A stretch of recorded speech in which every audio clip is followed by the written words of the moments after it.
Order. ബഹുമാനപ്പെട്ട ഗവർണറുടെ പ്രസംഗത്തിന് നന്ദി രേഖപ്പെടുത്തുവാനുള്ള ഉപക്ഷേപത്തിന്മേലുള്ള ചർച്ച 2026 ജൂൺ 2 ആരംഭിക്കുന്നതാണ്.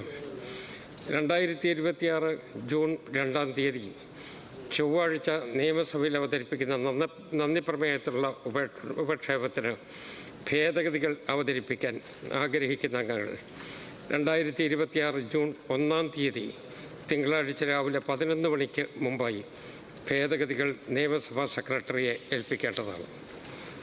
ഓർഡർ. സഭ ഇപ്പോൾ പിരിയുന്നതും 2026 ജൂൺ 2 ചൊവ്വാഴ്ച രാവിലെ 9 മണിക്ക് വീണ്ടും ചേരുന്നതാണ്. കാര്യോപദേശക സമിതിയുടെ യോഗം BSC ഹാളിൽ ഉടൻ തന്നെ നടക്കുന്നതാണ്.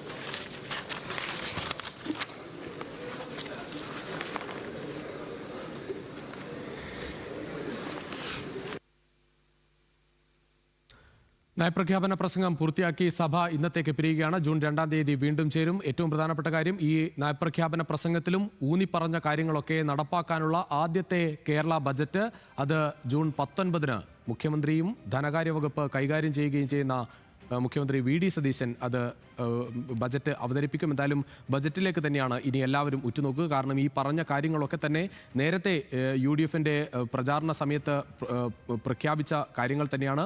ആ കാര്യങ്ങളിൽ എല്ലാം ഉൾപ്പെടുത്തി തന്നെയാണ് നയപ്രഖ്യാപന പ്രസംഗം വന്നിരിക്കുന്നത്. അതുകൊണ്ട് ആദ്യ ബജറ്റിലും ഇത് സംബന്ധിച്ച കാര്യങ്ങൾ ഉണ്ടാകുമോ എന്നത് എല്ലാവരും ആകാംക്ഷയോടെ ഉറ്റുനോക്കുകയാണ്.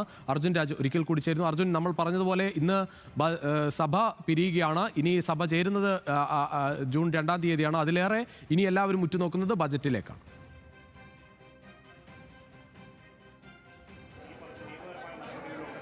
ഇനി ബജറ്റാണ് ഏറ്റവും പ്രധാനപ്പെട്ടത്. അതിനു മുൻപ് ഗവർണറുടെ നയപ്രഖ്യാപനത്തിന്മേലുള്ള ഉപക്ഷേപത്തിന്മേലുള്ള ചർച്ച നടക്കും. അതാണ് തിങ്കളാഴ്ച തൊട്ട് ആരംഭിക്കാൻ പോകുന്നത്. അതിനുശേഷം രുചീഷ് പറഞ്ഞതുപോലെ തന്നെ ബജറ്റ് ഈ പറയുന്ന സർക്കാരിൻ്റെ നയങ്ങളുടെ രേഖയായിരിക്കും എന്നുള്ള കാര്യത്തിൽ സംശയമില്ല. സംസ്ഥാന സർക്കാർ എങ്ങനെ, UDF സർക്കാർ എങ്ങനെ മുന്നോട്ട് പോകും എന്നുള്ള കാര്യത്തിലുള്ള അതിൻ്റെ വിശദമായിട്ടുള്ള പ്രഖ്യാപനമായിരിക്കും ബജറ്റിൽ ഉണ്ടാവുക. അതിൻ്റെ ഒരു തുടക്കം തന്നെയാണ് നയപ്രഖ്യാപന പ്രസംഗത്തിലൂടെ ഗവർണർ നടത്തിയിട്ടുള്ളത്. UDF സർക്കാർ നടപ്പിലാക്കാൻ ഉദ്ദേശിക്കുന്ന പ്രധാനപ്പെട്ട പദ്ധതികൾ ചൂണ്ടിക്കാണിച്ചുകൊണ്ട് തന്നെയാണ് ഇന്നത്തെ നയപ്രഖ്യാപന പ്രസംഗം ഉണ്ടായത്. അതിൽ ഏറ്റവും പ്രധാനപ്പെട്ടത് നേരത്തെ പറഞ്ഞതുപോലെ തന്നെ 5 ഗ്യാരണ്ടികളിൽ നിന്ന് ഏതെങ്കിലും തരത്തിൽ പിന്നോട്ട് പോകുന്നില്ല എന്നുള്ളത് തന്നെയാണ്. അത് നടപ്പാക്കും എന്ന് തന്നെ വ്യക്തമാക്കുന്നു നയപ്രഖ്യാപന പ്രസംഗവും. അതിൽ KSRTCയിലെ സൗജന്യ യാത്ര, 25 ലക്ഷം രൂപയുടെ ഇൻഷുറൻസ്, വിദ്യാർത്ഥിനികൾക്കുള്ള ധനസഹായം ഉൾപ്പെടെയുള്ള പ്രധാനപ്പെട്ട പ്രഖ്യാപനങ്ങളൊക്കെ നയപ്രഖ്യാപന പ്രസംഗത്തിലും ഉണ്ടായിട്ടുണ്ട്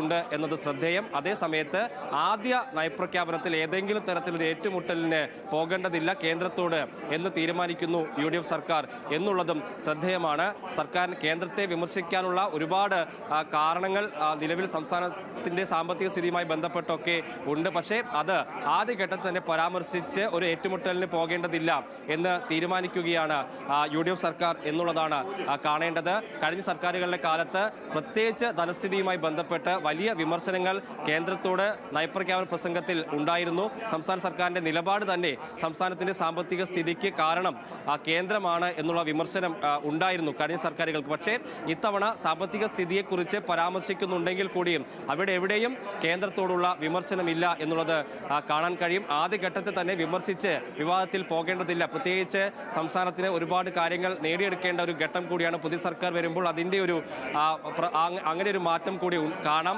അതുകൊണ്ട് അത് ആദ്യ ഘട്ടത്തിൽ തന്നെ വിവാദങ്ങൾ ഉണ്ടാക്കി പോകേണ്ടതില്ല എന്ന് തീരുമാനിക്കുകയാണ് UDF. അതിൻ്റെ കൂടി അടിസ്ഥാനത്തിലാണ് നേരിട്ട് വിമർശിക്കുന്ന ഏതെങ്കിലും തരത്തിലുള്ള പരാമർശങ്ങൾ നയപ്രഖ്യാപന പ്രസംഗത്തിൽ ഉണ്ടാകാതിരുന്നത്. കഴിഞ്ഞ സർക്കാരിൻ്റെ ഏറ്റവും ഒടുവിലെ പ്രസംഗത്തിൽ പോലും ഗവർണർ ഒഴിവാക്കുകയാണ് ചെയ്തത് കേന്ദ്രത്തിനെതിരായിട്ടുള്ള വിമർശനം. അത് പിന്നീട് നിയമസഭയിൽ മുഖ്യമന്ത്രി വായിക്കുകയും സ്പീക്കർ അത് അംഗീകരിക്കുകയും ഒക്കെ ചെയ്തു. ആ നടപടിയെ ലോക് ഭവൻ പിന്നീട് വിമർശിക്കുകയും അത് വിവാദത്തിലുമൊക്കെ ആകുന്ന പശ്ചാത്തലമുണ്ടായി. ഈ സർക്കാരിന്റെ അന്നത്തെ മുഖ്യമന്ത്രി പിണറായി വിജയനും ഗവർണറും ഒക്കെ തമ്മിലുള്ള പോര് നമ്മൾ കണ്ടതാണ്. കേന്ദ്ര സർക്കാരിനോടുള്ള പോരാട്ടം കണ്ടതാണ്. അതൊക്കെ നയപ്രഖ്യാപന പ്രസംഗത്തിൽ വരുന്നത് സമീപകാലത്തൊക്കെ ഉണ്ടായിരുന്നു. പക്ഷേ ആദ്യ നയപ്രഖ്യാപന പ്രസംഗത്തിൽ UDF സർക്കാരിന്റെ പ്രസംഗത്തിൽ എന്തായാലും അത്തരത്തിലുള്ള ഒരു സംഭവം ഗവർണർ ഇത്തവണ പറഞ്ഞിട്ടില്ല. ഇനി